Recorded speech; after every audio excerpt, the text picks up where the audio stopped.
Ciencias Sociales, un colega periodista, que justamente estuvo haciendo una evaluación de lo que está pasando dentro de los escándalos que hay del jet del mundo del espectáculo de la Argentina, específicamente lo que concierne al mercado mediático, ¿no?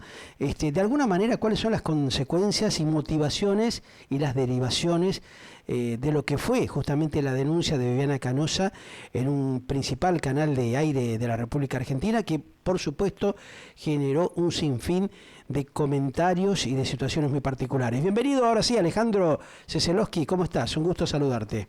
Hola, ¿me escuchan ahí bien? Ahora perfecto, genial. Habíamos tenido un problemita técnico, viste que pasan estas cosas, cuando uno está en vivo son los riesgos que corremos, pero ya está todo solucionado. Un problemita técnico que ¿Cómo se están? resolvió. Bien, bien, bien. Gracias por acompañarnos, Alejandro, y por permitirnos estar en contacto unos minutos contigo para un poco conocer lo que fue tu evaluación en un importante medio capitalino de la República Argentina en estos días, que también generó una gran polémica, ¿no? El periodismo, yo te preguntaría, ¿no?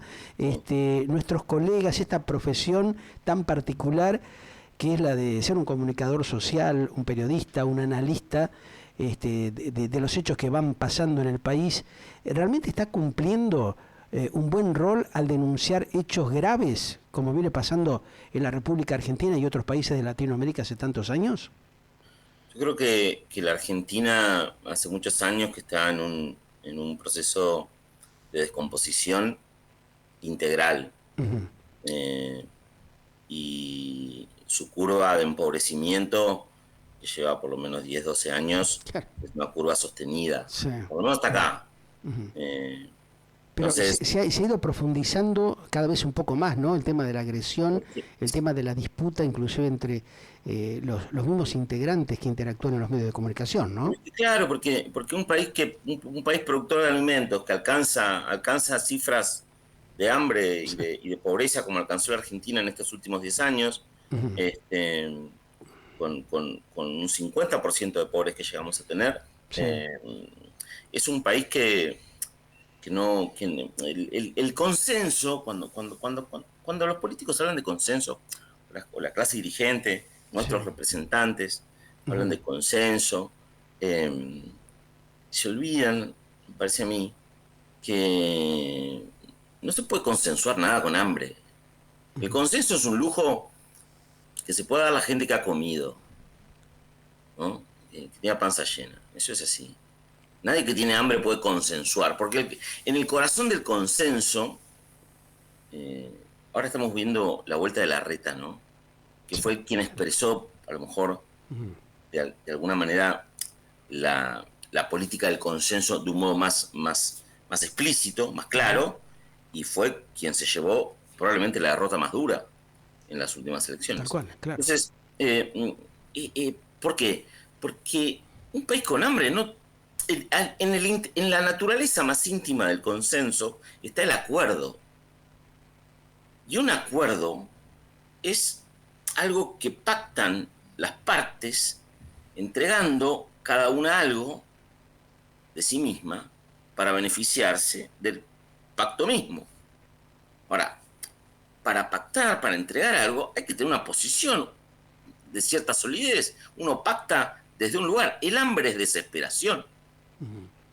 Entonces, en un país aterido, herido, hecho bolsa como la Argentina, estructuralmente, ninguna de sus instituciones, ninguna de sus clases constitutivas puede funcionar, el periodismo tampoco. Entonces, yendo ahora a tu pregunta, por supuesto que el periodismo no está cumpliendo el rol que debería cumplir, pero porque está todo descompuesto, porque forma parte de la misma descomposición de la que forma parte la clase política, la familia judicial, el mercado de valores, todo el aparato cambiario, está todo descompuesto. O Toda la sea que, máquina o sea que está mal. de alguna manera, justamente este sector, en este caso específicamente del periodismo y de los medios de comunicación, se plegan a ese deterioro institucional que tiene la República, ¿no? O Los sea, alcanza, nos entra en alcanza. el juego. Pero no Nos todos, alcanza, ¿te parece nos que alcanza el todos deterioro. entran todos en el juego o son un Bueno, determinado porcentaje? no, Porque no bueno, todos tenemos la misma forma de pensar o de actuar y eso se ve en nuestra trayectoria, ¿no? O sea, después hay algunos vivos, siempre hay algunos sí, vivos que encuentran en la, en la era, en la época, en el presente, en la descomposición del presente su sí. negocio, Los ¿no? famosos alcahuetes o chupamedias que se prestan al juego para sacar provecho de la situación. Sí, Siempre, o siempre ha para hacer habido Gómez jugo. Fuente, siempre ha Sí, habido algún que otro periodista que se plega al presidente de turno para, digamos, de una manera acomodaticia sacar provecho de la situación, ¿no? Pero hoy por hoy creo que la gente eso lo percibe, se da cuenta. Nadie Sí, come pescado podrido, como quien hay dice, un ¿no? mareo también de la gente las audiencias, en la velocidad en la que tramitamos el sentido y nuestras narrativas, Ajá, ¿no? El día comienza temprano, ya la información comienza a ser traficada por las claro. pantallas, los canales de Ujú. noticias y las redes, y Sí, eso. eso produce una autopista que va a una velocidad mayor de la que podemos controlar.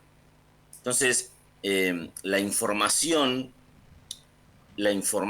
ha perdido profundidad porque no se puede obtener profundidad en velocidad. Entonces, Claro, nos terminamos la informando. rapidez a la cual te llevan las redes sociales son, digamos, Son zócalos, claro, nos estamos informando permanente, con ¿no? Mm, zócalos. O sea, y como las redes habilitaron una especie de hiperdemocracia del yo, sí. del enunciado subjetivo, entonces hay como una ansiedad por opinar. Los medios han perdido el monopolio de la mediación, los medios ya no median. Claro. Cuando en el siglo XX, vos, si, para que tu voz, para que tu enunciado fuera público, lo tenía que mediar un medio, por eso se llaman medios, Tal cual, porque claro. median Ujú. y vuelven el Y enunciado y privado, durante mucho tiempo estábamos tremendamente controlados, ¿no? O sea, lo si convertían para, en público. claro, Vos a tenías que ir a la posteriori. radio Mm, para que saliera ujú, tu mensaje como ujú, oyente, o a la televisión para que saliera tu voz como televidente, o escribir una carta de lectores. Los medios mediaban el discurso. Los medios perdieron ese monopolio, claro, se produjo una especie de hiperdemocracia del totalmente, claro. enunciado, todos quedamos habilitados, todos somos nuestros propios medios, porque cualquiera puede abrirse una identidad en el campo de las redes sociales y desde ahí producir enunciado. Entonces ya no hace falta ir al medio para que te medie Así es, lo claro. que querés decir, sino Ujú, que lo decís derecho viejo en ujú, tu cuenta de Twitter, en tu cuenta de Instagram, en tu cuenta de TikTok. Eso obtiene una representación, obtiene una cantidad de escuchas que a veces es muchísima, muchísimo más que lo que hubiera obtenido en los medios tradicionales. Entonces, hay una ansiedad por producir enunciado. Para producir enunciado, lo que pasa es que nos informamos de manera insuficiente, con poca calidad, claro. apenas leyendo un graph, un zócalo, un título. No, no se dan tiempo para verificar realmente el tipo de información Nadie. por Es diversas vías, caro, ¿no? Ahí está el gran problema. es Ujú, caro verificar, es caro el claro. chequeo. Ujú, Por eso nace el fact-checking, claro. porque se deja de chequear Ahí está. y hay una ansiedad por opinar, por enunciar, por producir un show que enuncia en, no sé, una cuenta de Twitter o una cuenta de TikTok. Ujú, Ahora, para enunciar, el enunciado en general es editorialista, es una opinión. No es porque el show de las redes no es periodista, o no lo es necesariamente, en ujú. general no lo es. Entonces hay un show de las redes, pirulito guión bajo no sé cuánto, que lee una noticia, la lee de manera insuficiente, y no se informa, Claro. No se solo lee profundiza, un no se investiga, zócalo, claro. Ujú, solo lee un zócalo, claro. y con ese zócalo, clac, clac, ya está, sale, tuitea, dice, Ujú. discute, combate. Hay unos, en esta especie de disparate demencial de la opinión, del triunfo de la opinión permanente, hay un sujeto social que es el que más me asombra, me estremece, A ver. que es el comentarista de las notas. Ajá. Viste que abajo uno escribe una nota y abajo están los comentarios Sí. de los lectores. Correcto. Sí. Cada vez más leo este tipo de comentarios. No leí la nota, pero a mí me parece que, y ahí larga su vómito. Claro. ¿No? Ahora, o sea, sacarse la calentura de encima del momento de esa bronca generalizada que tenemos. Pero lee la nota, hermano. Claro, es que no la leen tampoco. La Argenlandia ha llevado lee a la eso, nota, ¿no? lee la nota Claro. y producí la voz que quieras producir, Claro. pero tomate el laburo. Bueno, no, es demasiado. Claro, sí. Leer un texto ya es demasiado. Entonces, eso demuestra la falta de cultura, ¿no? De educación que viene teniendo bueno, la Argentina hace un montón de estamos hablando de un país tiempo, tejido. ¿no? Claro.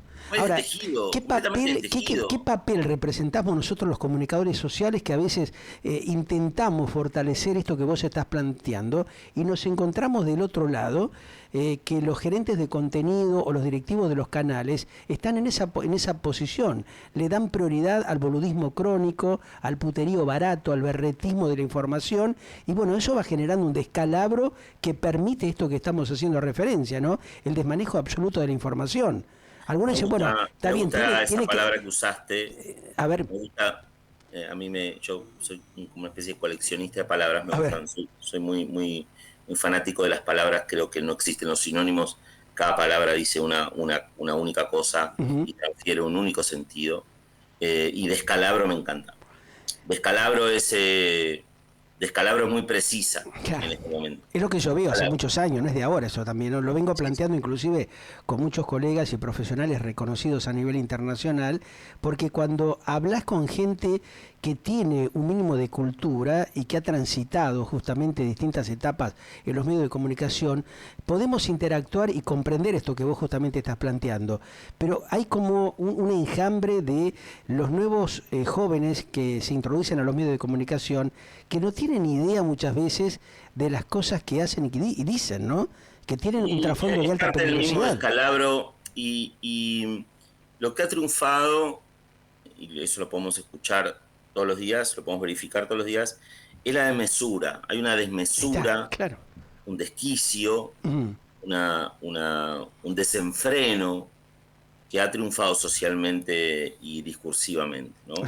Y hay eso está organizado desde abajo hacia arriba y vuelve desde arriba hacia abajo. Claro.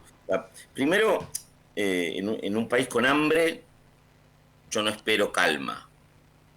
Claro, todo lo contrario. O sea, cada vez con hambre yo no espero calma. Cada vez esto va a ser más peligroso y la gente va a estar más enardecida, ¿no? Más predispuesta a esta queja de el desconocimiento que se produce y que genera justamente personas que interactúan difamando o transgrediendo las reglas básicas de convivencia, ¿no? Sí, y además que votan soluciones abismadas, urgentes, porque hay un desencanto muy grande hay una crisis de representación política muy grande. Totalmente. El sistema,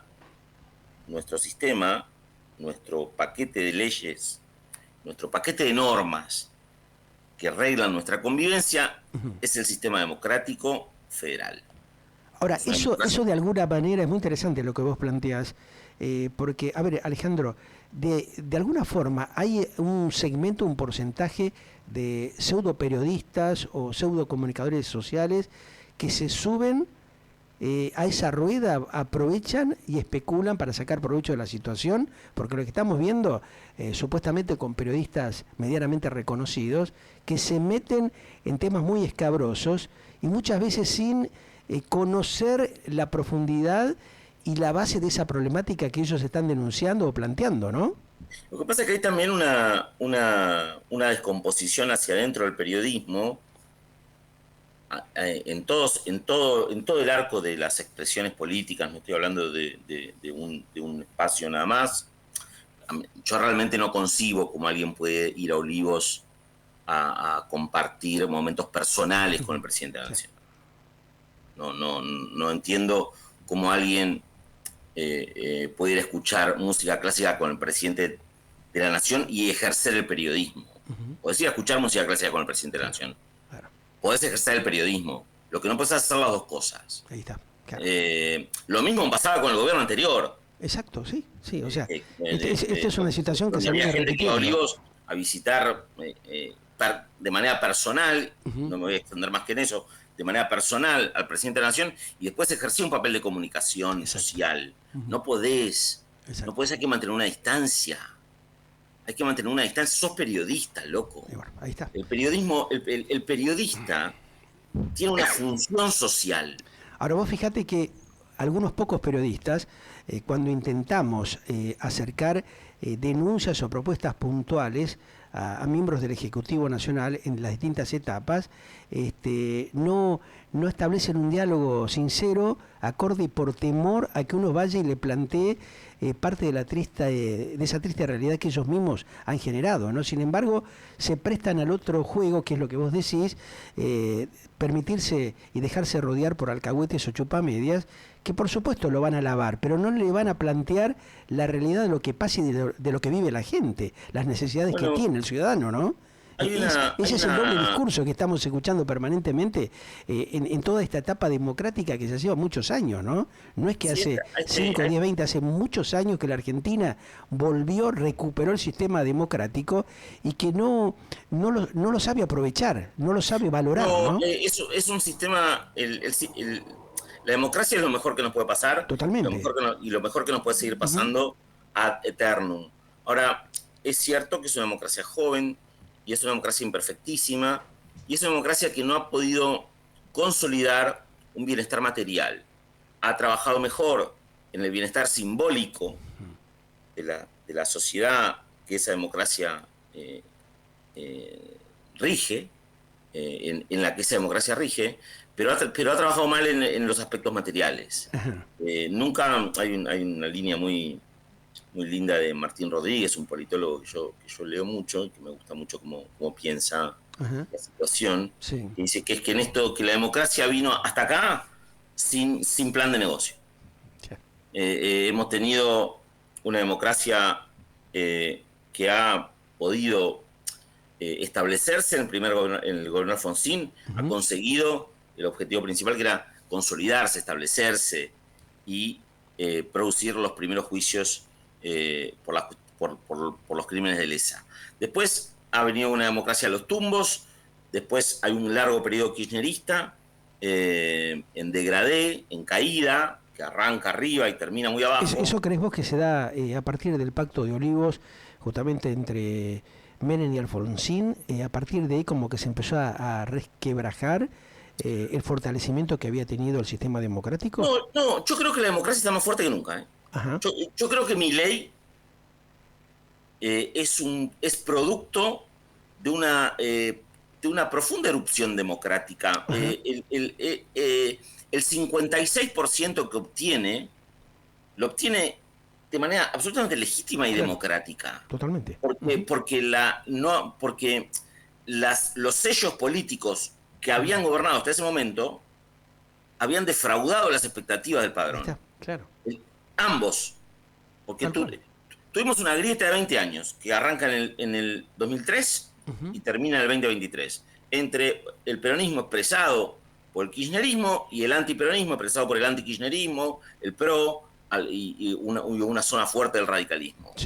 Esa grieta organizó el país durante 20 años y produjo pobreza. Terminó en el final produciendo pobreza estructural. Tremendo, claro. Frente a esa realidad constatable, el padrón dijo, bueno, ni vos, y eligió un tercero. Ahí está. Que lo eligió para que ordene los números, porque estaban los números desordenados. No, yo creo que ese es un gesto profundamente democrático. No quiere decir que Milei sea democrático. Son cosas distintas. Estoy diciendo que el gesto por el cual la sociedad argentina eligió una opción outsider, por afuera del sistema... No tenía otro camino, no tenía otra alternativa, ¿no? Es un gesto democrático. Claro, se permitió elegir otra cosa el pueblo argentino. Y eso para mí es profundamente democrático, y lo haya votado o no lo haya votado, yo tengo que celebrar el acto democrático por el cual el pueblo argentino decide quién lo va a gobernar. Ajá. Porque son las mayorías argentinas expresando su voluntad. Y eso merece respeto en todos los casos. Ahora bien, estructuralmente, sí, el país sigue herido, que no se va a arreglar de un día para el otro. Y no sé si Milei lo está arreglando. Yo no estoy seguro de eso. Eso es el tema, claro. A eso lo que... Pero eso ya es personal. Claro, eso, es un a mí tema... no me toca opinar. Yo estoy casado con uruguaya y hace muchos años, y tengo familia política en Uruguay. Sí. Y estuvimos en enero allá en Montevideo visitando a las tías y a la familia. Y estábamos ahí comiendo una pizza ahí en el Parque Rodó. Sí. Me dice, y una de la gente que comía con nosotros, me dice, acá no sabemos bien qué votan los periodistas. Yeah. En Uruguay, ¿no? Digo, ¿en serio? Allá sabemos todo, ¿quién vota todo? Sabemos que Brancatelli, lo que vota Brancatelli, lo que vota Johnny Viale. Exactamente. Acá sabemos lo que votan los periodistas. Es un delirio que sepamos cuáles son las filiaciones políticas de nuestros periodistas. Claro. Yo tengo la mía, por supuesto que tengo la mía, porque además de periodista soy un ciudadano. Más bien. Y voto. Pero no puedo ejercer mi periodismo a partir de medio de comunicación, utilizar mi opinión. Claro, ahí está la cosa. Por eso es lo grave. Por eso a lo que yo te quiero llevar, que vos bien esto que vos planteás, que estuviste en Uruguay, vos fijate que nuestros vecinos uruguayos tienen una línea de conducta y un respeto hacia lo que es el tema de la política. Bueno, es muy difícil que exista un choque con la violencia entre los propios mandatarios que circularon en el sistema democrático uruguayo. Sí, solemos ver el abrazo de Mujica. Ahí tenés, por eso. Sí. Y bueno, hay algo muy lindo que dice Sanguinetti, José María Sanguinetti, el expresidente uruguayo. Dice, yo además escribo para El País de Montevideo, desde Buenos Aires, entonces tengo una relación muy fuerte con el Uruguay. Y Sanguinetti dice algo muy, muy interesante, dice,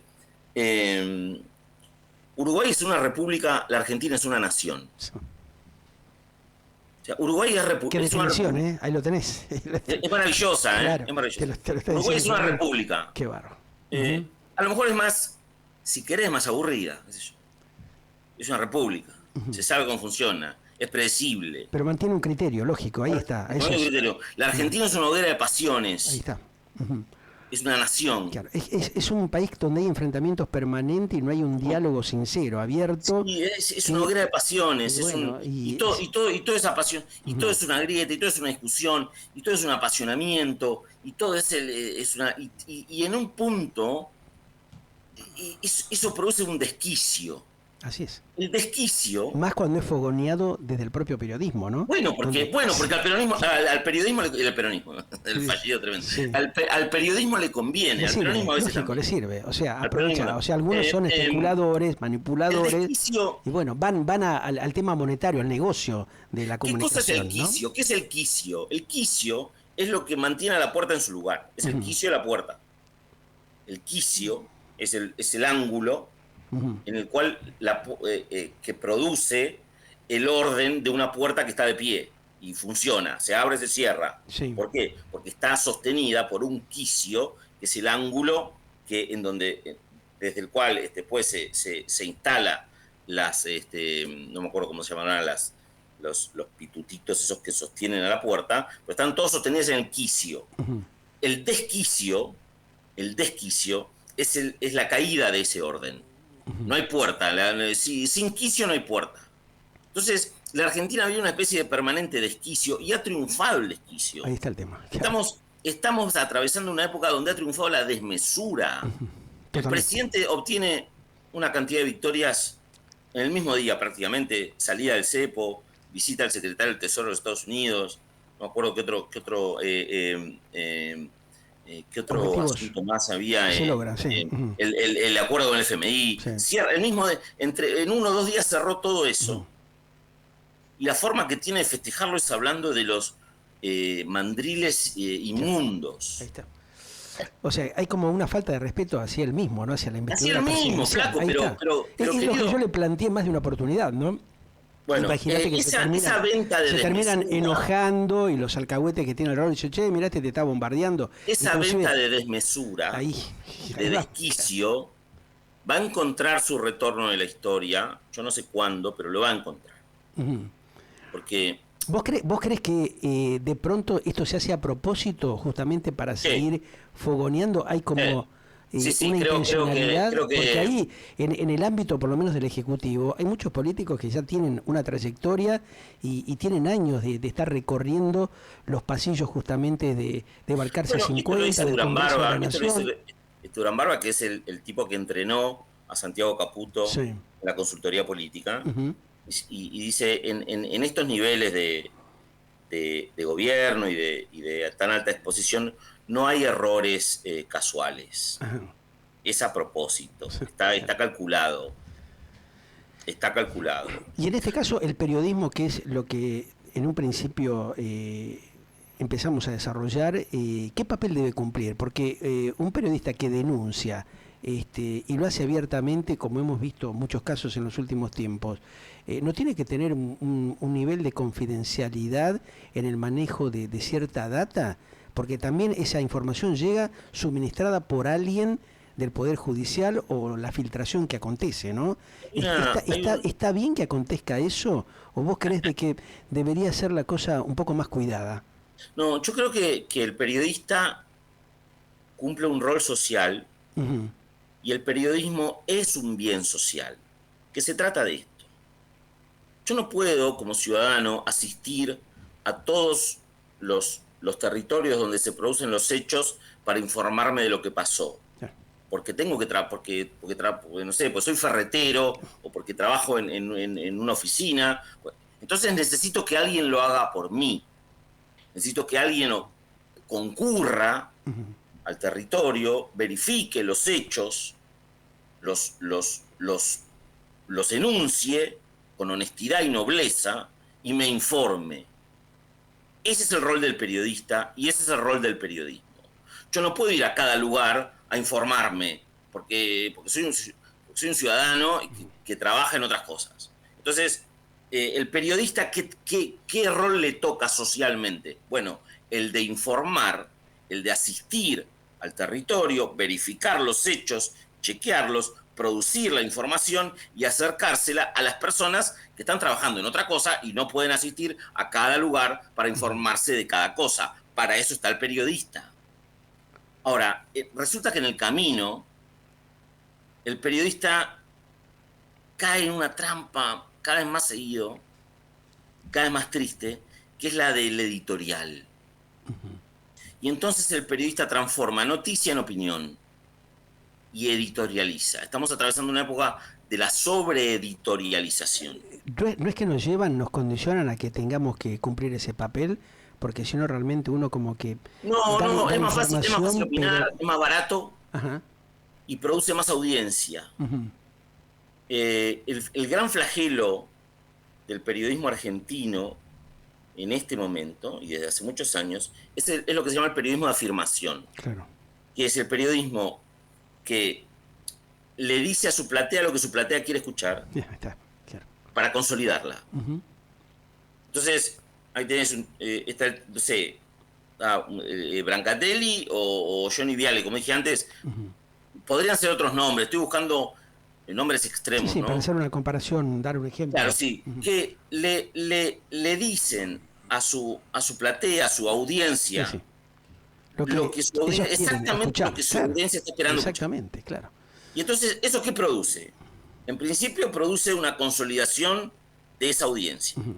una especie de afirmación. Sí, el personaje queda bien parado y bueno. El personaje se asegura Exacto. su lugar de enunciador, Sí.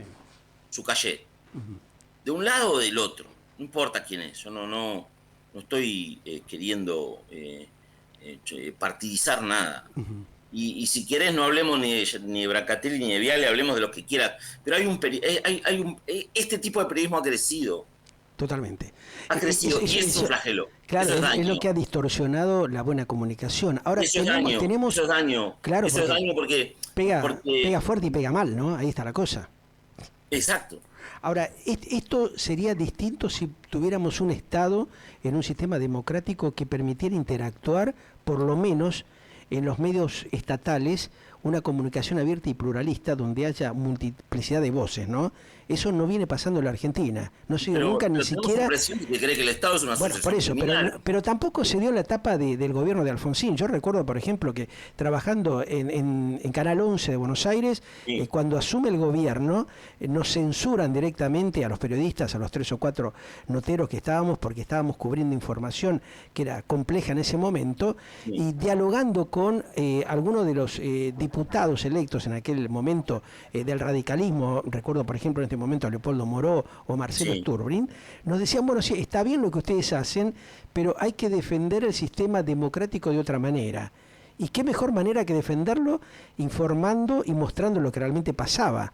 Entonces terminaban diciéndonos o dándonos a entender a los noteros, los tipos que estábamos en la calle, cubriendo la información, de que eso no era para nosotros, que estábamos en un nivel más alto, más arriba, y que no tenía sentido. Entonces ahí es donde uno se da cuenta de que el sistema político nunca ha ayudado a que haya justamente una democratización de la comunicación. Por lo menos en la Argentina ha pasado eso, ¿no? Cada gobierno que asume utiliza al canal del Estado con su grupo de gente, no se maneja de una manera pluralista. Y los medios privados...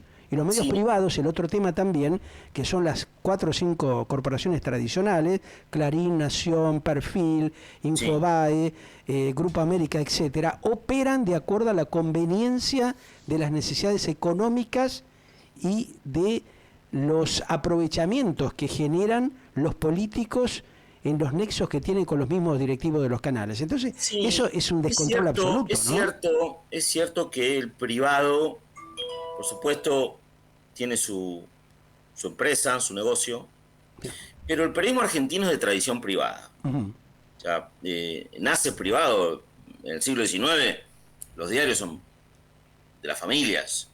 Tal cual, pero hoy eso es muy difícil de sostener, nos cuesta muchísimo a los pocos. Y a lo largo del siglo XX... a los pocos medios pequeños cuesta un triunfo poder sostenerse porque es una presión constante por todas las vías, ¿no? O sea, no saben cómo hacer para desarmarte. Es cierto, sí.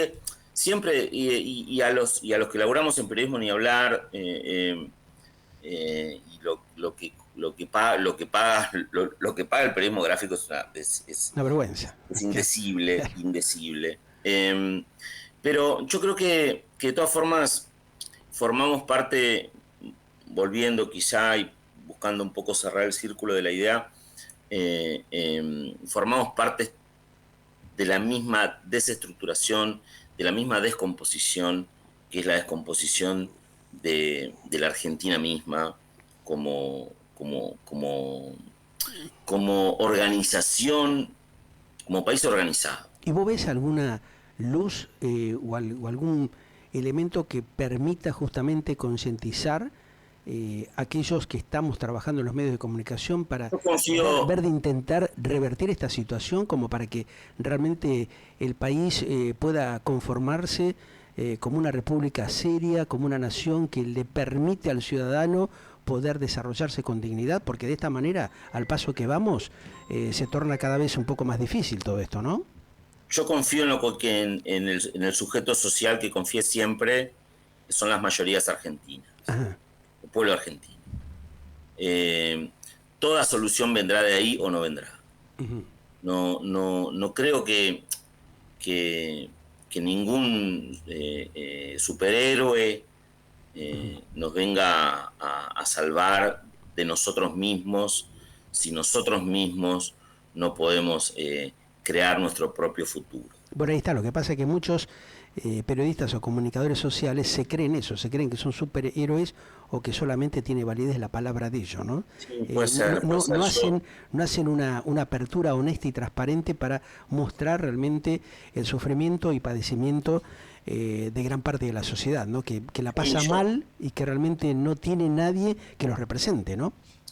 Bueno, es que la crisis es de representación, por eso aparece uno afuera, un outsider total, un panelista. Uh-huh. Hace 15 años yo escribí un libro que se llamó Trash, que ahora se está por reeditar. Y hablaba de los mediáticos. Había un fenómeno de personajes bizarros, Ricardo Ford, Wanda Nara. Sí. Pues yo, El propio mandatario actual fue realmente panelista, ¿no? O sea, los mediáticos metieron un presidente. Ahí está. Por eso te digo. Y fíjate, todos estos personajes donde tienen mayor repercusión son estos que vos estás mencionando. O sea, estás hablando de Wanda Nara, el tejido de la televisión. Y bueno, Y del consumo, es la decadencia de esta Argelandia de mucho tiempo, ¿no? Metió un presidente. Claro. Y uno esperaba que el presidente llegara a otro lado. Pero bueno, llegó de ahí. La historia también es, ¿viste? El tracto de la historia es un músculo que se define a sí misma. Uno no escribe, nadie escribe la historia. La historia se escribe sola y cuando uno cree que, bueno, va a pasar una cosa, no necesariamente pasa, no necesariamente ocurre. Bien. Este presidente inesperado que tenemos, a quien yo no deslegitimo, que ha sido elegido con toda legitimidad, en unas elecciones absolutamente limpias y transparentes,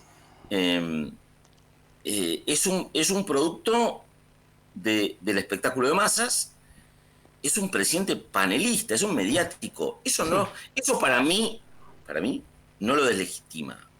No necesariamente. Ahora, lo que sí hay que decir es que el tracto de la televisión, que finalmente es como el gran medio de comunicación, esto de que la televisión está muerta y que ya no hay televisión, eso no es así. Está más viva que nunca la televisión. No hay que confundir a la televisión con el televisor. La televisión puso un presidente. Un personaje de la televisión es hoy presidente de la nación.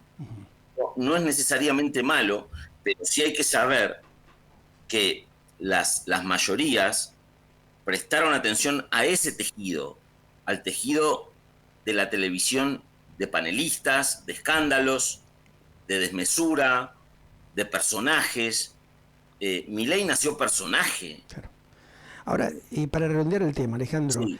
La televisión, desde tu visión, puso a este panelista en Balcarce 50. Sí. Las redes sociales, que son utilizadas justamente por este grupo actual dentro del mundo de la política actual, los puede sacar, los puede raliar, porque realmente no están haciendo el trabajo adecuado, una vez que tome conciencia la sociedad de lo que se está viviendo y lo que hay detrás de todo este tema del el único que puede sacar al presidente de la nación es el voto popular. Bueno, ahí está la cosa. El voto popular y las mayorías desencantadas. Nosotros tuvimos, y me parece que hemos vivido épocas parecidas o tenemos edades parecidas. Sí. En los 90 hubo un momento en el que Carlos Menem parecía invencible para siempre. Y cuando dejó de funcionar, adiós, querido. Se dio vuelta a la torta, totalmente. Adiós, querido. Claro. Entonces, ahora hay como una especie de acuerdo de mayorías. La popularidad del presidente sigue siendo alta. Eso quiere decir algo. Hay que leer ese dato. La popularidad de Milei sigue siendo alta. Ha bajado algunos puntos. El caso Libra lo hirió, lo lastimó ese número. Y sí. Pero sigue siendo alta.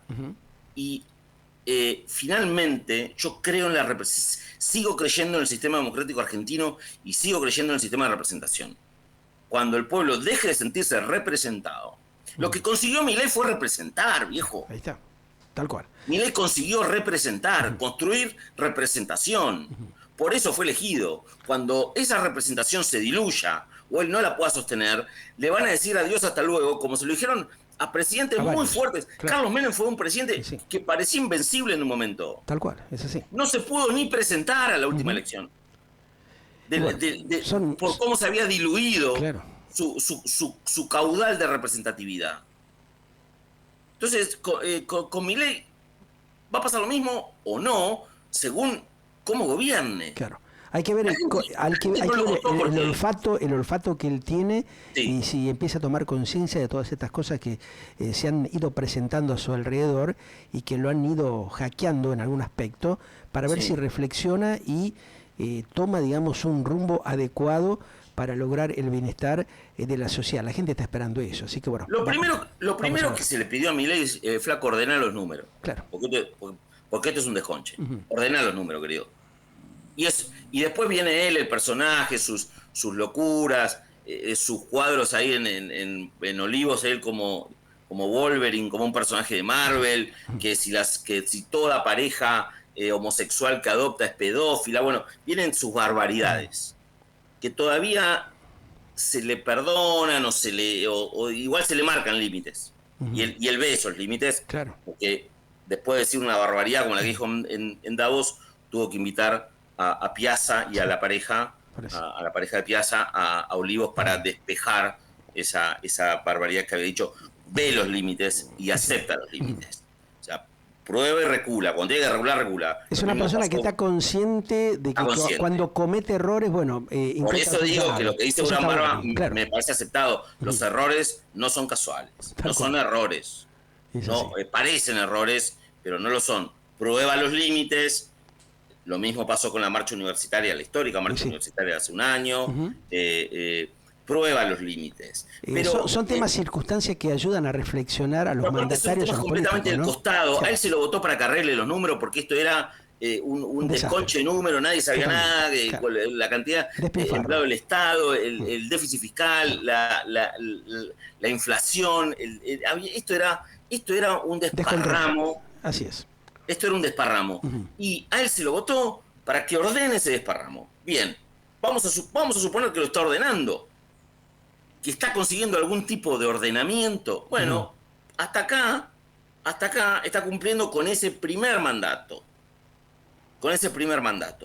Ahora, esto no le asegura vida eterna en el gobierno de la Argentina.